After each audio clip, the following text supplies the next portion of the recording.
Bukan cakap kerajaan dah ulang banyak kali. Masih tak faham, masih nak tanya. Banyakkan baca lah. Nak kerajaan jawab macam ni lagi.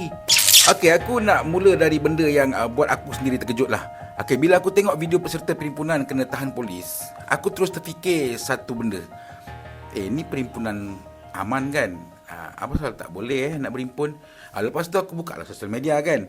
Lepas tu ada peguam cakap, tak salah untuk berhimpun. Ini hak perlembagaan. Bukan seorang tau. Ramai peguam cakap macam tu.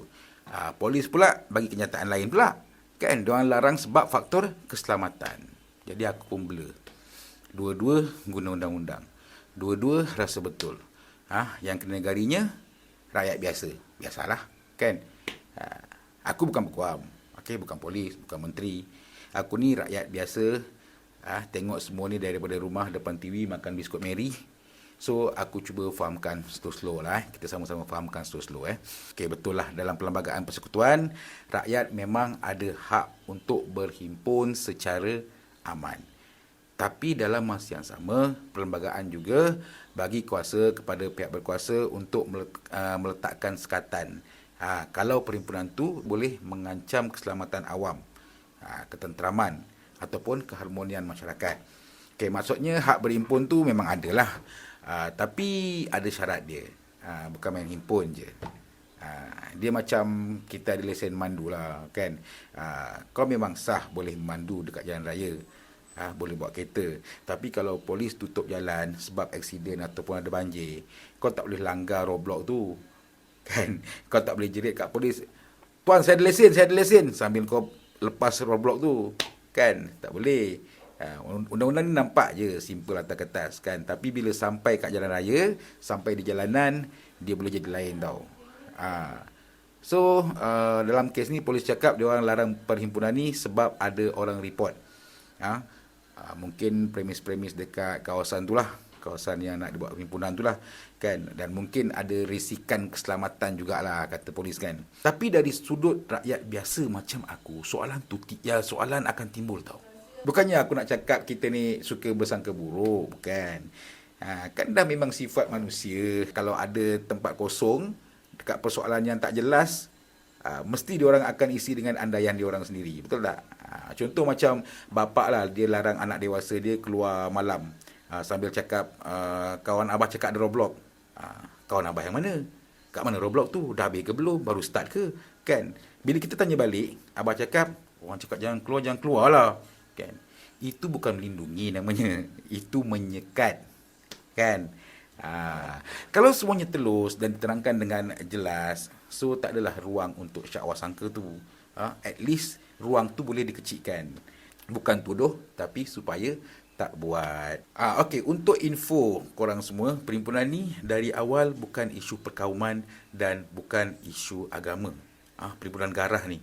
Okey, isu rumah anutan haram ni ialah isu perundangan, isu tanah, isu sejarah. Ia tidak ditujukan khusus kepada mana-mana agama. Yang ditahan pula berlaku sebelum perhimpunan bermula. Itu fakta penting yang aku nak sebut. Patutnya tak bolehlah tahan sebelum perhimpunan, pasal tak ada dalam akta pun. Kalau perhimpunan tu jadi huru-hara atau ada tanda nak chaos, polis boleh bertindak serta-merta pada waktu tu. Tapi polis tetap hentikan juga sebelum perhimpunan atas sebab keselamatan, macam aku cakap tadi. Boleh ke tak boleh? Siapa tahu boleh komen. Aku pun tak tahu sebenarnya boleh ke tak boleh, kan. Okay, to be fair lah, kita juga kena jujur dengan pihak yang berhimpun. Minta maaf lah isu ni orang dah kaitkan dengan agama dan kaum. Padahal isu ni cuma isu perundangan je, kan. Nama himpunan pun tak ada sebut pun mana-mana agama atau mana-mana kaum pun, kan. Tapi itulah, semua orang tahu dari awal benda ni dah jadi isu sensitif. Polis pun dah larang, risiko provokasi memang wujud lah dekat perhimpunan tu nanti, kan. Media sosial pun memang tengah panas. Kaum India yang tak setuju isu ni dari segi perundangan pun jadi marah pasal adanya perhimpunan ni. Dah jadi perang emosi pula. Diorang dah lupa dah apa yang nak ditegakkan dah. Aku tak faham kenapa yang tahun lepas tak ada premis berdekatan yang buat report sebelum perhimpunan tu. Yang sekarang ni ada pula, kan. Padahal yang dulu tu ramai gila daripada yang sekarang ni. Oh, mungkin ni pasal kaum lah kan. Yang dulu tu pasal kita nak turunkan orang. Okey. Okey, aku percaya niat peserta yang hadir yang nak buat perhimpunan tu semuanya baik. Okey, aku percaya ramai yang benar-benar nak bersuara secara aman. Aku pun sokong kalau niat baik, kalau buat secara aman. Tapi kena ingat juga ya, niat yang baik tidak selalunya menjamin hasil yang baik.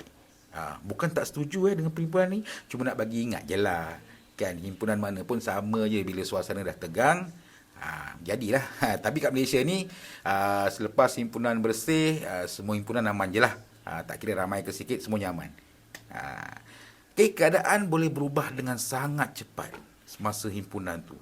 Dan bila keadaan berubah, polis yang pantau terpaksa buat keputusan pantas masa tu juga. Dari segi tu, logiklah apa yang polis risaukan. Betul kan? Peguam yang kata perhimpunan ni tak salah pula, aku faham hujah diorang. Diorang bercakap berdasarkan prinsip undang-undang, kan, hak berhimpun. Dan juga daripada fakta kes-kes sebelum ni. Okay, dari sudut masing-masing, kedua-dua polis dan peguam bercakap benda yang betul. Cuma yang tercepit kat tengah-tengah ni siapa pula? Kitalah, rakyat biasa. Kan? Aku tak menyebelahi mana-mana, tak menyebelahi kerajaan, tak menyebelahi pihak yang berhimpun. Dalam ucapan aku ni, aku cuma menyebelahi satu benda saja, iaitu akal yang waras. Kalau kita nak kurangkan ketegangan, terutamanya ketegangan kaum, apa yang kita kena ada? Kita kena ada penjelasan yang lebih telus daripada pihak berkuasa. Saluran sah yang cepat untuk rakyat cabar larangan. Kena kerja lebih sikit lah kalau melibatkan isu agama dan kaum ni. Terangkan betul-betul, biar orang tak salah anggap, kan, tak gaduh. Kalau kerajaan cakap, kami dah terangkan tapi rakyat tak dengar, tak baca, kan, itu bukan alasan mesej kerajaan gagal disampaikan. Kalau orang tak faham, bukan larang orang bercakap. Terangkan balik, gunakan contoh, pecahkan isu, jawab soalan rakyat satu-satu. Kalau kita asyik larang je, tapi penjelasan tak ada, itu buat rakyat makin marah. Kan? Bukan tambah faham. Lepas itu, janganlah salahkan pembangkang. Okay? Macam mana pembangkang sekarang cuba juarai isu. Macam itulah dulu korang buat. What you give, you get back. Lagipun, cara tu nampak macam cara paling malas nak jawab isu. Kan? Cuba turun ke platform rakyat. Bukan tunggu rakyat naik ke platform kerajaan. Biasanya kerajaan buat kenyataan media panjang, betul tak? Buat sidang akhbar secara formal, guna ayat undang-undang, kan? Sedangkan rakyat ni suka baca benda-benda yang ringkas, simple, tonton video-video pendek, kan? Lagi faham kalau guna analogi, betul tak? Bukan semua rakyat sambung belajar masuk you. Sepatutnya kerajaan buat video 1-2 minit, buat infografik mudah, sesi soal jawab terbuka, guna bahasa biasa, bukan bahasa jabatan. Bukan mengelak kalau rakyat tanya, kenapa kes ni dengan yang ni, layanan dia lain contoh tu contoh soalan kan. Kerajaan tak boleh elak soalan ni walaupun tak selesa. Soalan sensitif yang tak dijawab atau gagal diyakini akan jadi naratif perkauman, teori konspirasi dan kemarahan kolektif, iaitu kemarahan terkumpul. Lepas tu, akuilah kekeliruan. Bukan salahkan rakyat. Ayat macam mana yang patut digunakan? Kami nampak masih ramai yang keliru. Kami tak jelaskan dengan cukup baik sebelum ni. Ayat macam ni boleh turunkan emosi rakyat. Itu pun ajar. Bukan cakap kerajaan dah ulang banyak kali. Masih tak faham, masih nak tanya. Banyakkan bacalah. Nak kerajaan jawab macam ni lagi. Bukan macam tu. Aduh.